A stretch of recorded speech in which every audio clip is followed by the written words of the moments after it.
खुदा के कलाम में लिखा है कि ईमान सुनने से पैदा होता है और सुनना मसीह के कलाम से।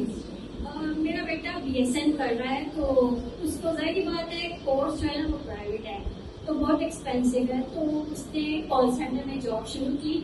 तो जब थोड़ा टाइम हुआ कॉल सेंटर में जॉब करते, तो उनके ऑफिस में रेड पड़ गई, तो उनको FIA वालों ने उठा लिया। तो वो गाड़ी में बैठे हुए थे, तो 4-5 लड़के थे। तो जैसे ही गोला कब्रिस्तान के पास आए, तो वहाँ पे ना मेरे बेटे ने दिल में बोला कि खुदावंदा इस दफा मुझे बचा ले, मैं नहीं उस ऑफिस में जाना चाहता, वहाँ नहीं जाना चाहता, मुझे यहाँ से ही आप घर तक पहुँचा दें। तो पुलिस वाले जो थे वो बैठे थे, उनके दिल में पता नहीं क्या ख्याल आया क्या नहीं। उन्होंने कहा कि ये जो लड़के हैं ना, ये सब बाहर चले जाओ, गाड़ी से उतर जाओ। तो वो गाड़ी से उतर गए, तो उनके फोन ले लिए।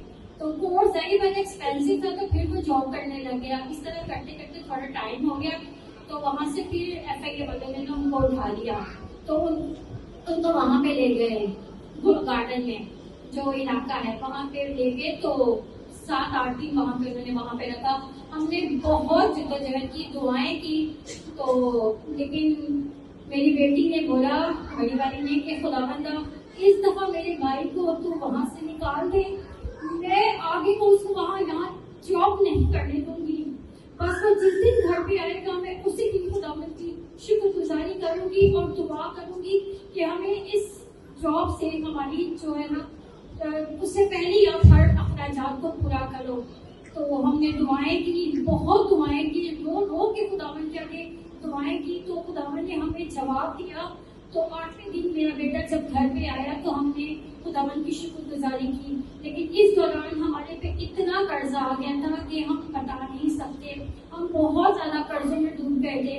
तो मेरी छोटी वाली बेटी है, तो उसको भी सिस्ट हो गई थी। ये आजकल बच्चों को बहुत ज्यादा हो रही है।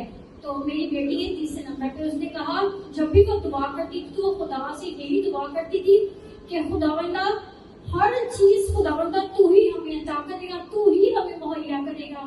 तो मैं और मेरी बड़ी बेटी हम बातें कर रहे, तो उसने मुझे कहा कि मम्मा आप ना शाजिया मासूम के पास जाओ और उनको बोलो कि हमारे घर पे आके हमें टाइम दे, प्रॉपर टाइम दे, और हमें दुआ के लिए हमारे घर पे खुदा के लोगों को लेके आए।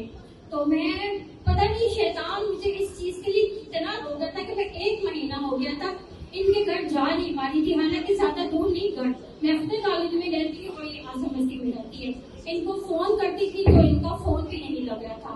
तो एक दिन मैंने घर के सारे काम छोड़ छाड़ के मैं इनके पास गई। मैंने कहा शाजिया, मैं चाहती हूँ कि आप हमारे घर पे आओ और खुदा के लोगों को लेके आओ और दुआ करो, ताकि खुदावन हमारी ये जो गिरती हुई कश्ती है, डूबती हुई कश्ती है, इन्हें खुदा संभाले और आप हमें प्रॉपर टाइम दो।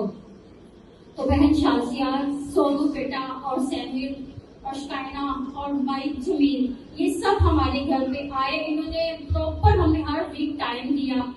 अब खुदावन का इतना शुक्र है कि शाजिया बहन के घर आने से, इन खुदा के लोगों के घर में आने से, दुआएं करने से, टाइम देने से आज मेरा बेटा इस कैद से छूट गया है, केस खत्म हो गया है और मेरी बेटी की जो सिस्ट थी वो भी खत्म हो गई है।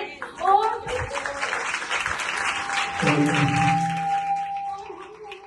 मैंने कहा कि हम घर में रंग रोगन करवाना चाहते हैं, तो हमारे पास कुछ भी नहीं है। तो इन्होंने कहा कि आप बस काम शुरू करो, खुदावन आपको कहाँ से मुहैया करेगा ये आप लोगों को भी नहीं पता होगा।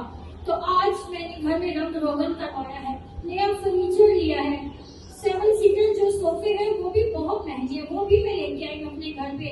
और खुदावन के फजल से, खुदावन के शुक्र से और शाजिया के मेहनत से, इनके घर पे, हमारे घर पे आने से आज खुदावन ने हमें फिर उठा कर रख दिया। मैं बहुत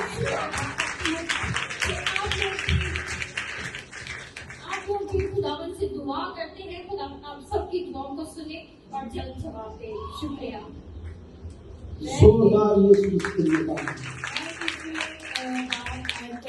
मैं कुछ भी नहीं, सोनू, जमील, भाई, शाइना, मेरे हस्बैंड, कुछ भी नहीं, हमारे लफ्ज कुछ नहीं, सब कुछ है तो यीशु नासरी।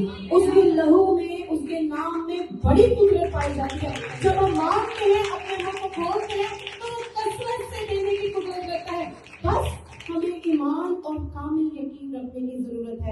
एक बात और मैं बताती चली जाऊं, शानी जो मेरी ये बड़ी सिस्टर है, इनका बेटा, एक ही बेटा है, खुदा ने उसको बड़ी हिकमत दी है, बड़ा समझदार बच्चा है। जब वो ये कॉल सेंटर में जॉब कर रहा था, ये सालों का केस था, सालों में खत्म होने वाला केस था, लेकिन मेरे और आपके खुदा ने उस केस को हफ्तों में खत्म किया। Praise hallelujah. खुदा सब कुछ करने की कुदरत रखता है। और जब हम इनके घर गए, इन्होंने हमें बुलाया, 1 महीने का जो टाइम पीरियड था, ये भी मुझसे कांटेक्ट कर रही थी और मैंने खुदा को कहा, खुदा मुझे ऐसी खिदमत दे जो मैं कर सकूं। मैंने खुदा से कहा कि मुझे मेरे बहन भाइयों में इस्तेमाल कर। ये बहुत मुश्किल है अपनों में खिदमत करना, लेकिन मैंने अपने खुदावन से कहा कि खुदावन तू मेरा जोर है, तू मेरी कुव्वत है, जब तू मुझे चलाएगा तो मैं चलूंगी। तो मेरे खुदावन ने मुझे मेरे बहन भाइयों में इस्तेमाल किया, मेरे लिए दरवाजों को खोला, जबकि मेरी इतनी मुखालफत थी। जब हम खुदावन की तरफ अपने कदम बढ़ाते हैं, खुदावन के साथ वफादार होते हैं, तो आपके लिए मोहब्बत नहीं होती, आपके लिए बहुत मुखालफत होती है। आपको हर कोई रद्द करता है, आप पे इल्जामात लगाए जाते हैं, लेकिन मेरे और आपका खुदा जब वो इल्जामात से बरी करता है, वो आपको आगे लेके जाता है। तो आज मेरा खुदावन मेरे ही बहन भाई में मुझे कसरत से इस्तेमाल कर रहा है। आप खुदा से खिदमत को मांगे, वो आपको देगा। और ये हम जब इनके घर गए तो ये जीरो थे, बिल्कुल जीरो थे, खाने पीने के लिए बहुत मुश्किल आती थी, लेकिन आज इनका इतना खूबसूरत घर बन चुका है। फर्नीचर इनको खुदावन ने प्रोवाइड किया है, कलर प्रोवाइड किया है, जॉब्स अच्छी प्रोवाइड की है, और सबसे बड़ी बात कि खुदा ने इनके घर से बीमारी को दूर किया है। तो सारा इज्जत जलाल मेरे और आपके यीशु नाम पे जोरदार ताली बजाते हुए जिंदगी को बोलिए और जोर से करें, क्योंकि मेरा और आपका खुदा जिंदा है और हमारे कल्याण देता है। Praise hallelujah.